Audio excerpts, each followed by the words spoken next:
নিজেকে খারাপ লাগার মতো বাজে অভ্যাস খুবই ভয়ঙ্কর। একা থাকাটা কোনো দুর্বলতা নয়, বরং একা থাকতে পারাটা একটি বিশেষ যোগ্যতা। তাই তো সবাই একা থাকতে পারে না। যার কথার চেয়ে কাজের পরিমাণ বেশি, সাফল্য তার কাছেই এসে ধরা দেয়।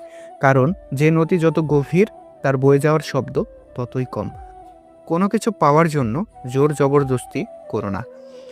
তুমি ততটুকুই পাবে যতটুকু আল্লাহ তোমার জন্য বরাদ্দ রেখেছেন। গুরুত্ব দিলে বিরক্ত, আর না দিলে অভিযোগ। এভাবেই শেষ হয়ে যায় দুটো মনের যোগাযোগ।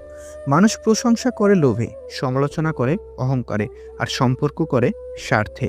১,০০০ টাকার দামের মানিব্যাগ না কিনে ১০০ টাকার দামের মানিব্যাগ কিনে বাকি ৯০০ টাকা সেখানে রাখো। বড়লোক সাজার চক্করে ফকির হয়ে যেও না।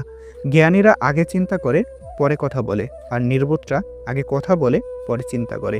তুমি যাকে চাও তাকে যদি পেয়ে যাও, সেটা হলো ভাগ্য। আর তাকে পাবে না যেন চাওয়াটা হলো প্রকৃত ভালোবাসা।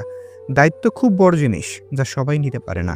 আর যে নিতে শিখে যায়, সে কখনো কিছুতেই হাল ছাড়ে না। ভাবছো তোমার কি দোষ? তোমার দোষ তুমি সরলতা প্রকাশ করো। ভাবছো তোমার কি ভুল? তোমার ভুল তুমি সহজেই সবাইকে বিশ্বাস করে ফেলো। ভাবছো তোমার কি অপরাধ? তোমার অপরাধ তুমি মন থেকে ভালোবাসো। ভাবছো তোমার কি দুর্বলতা?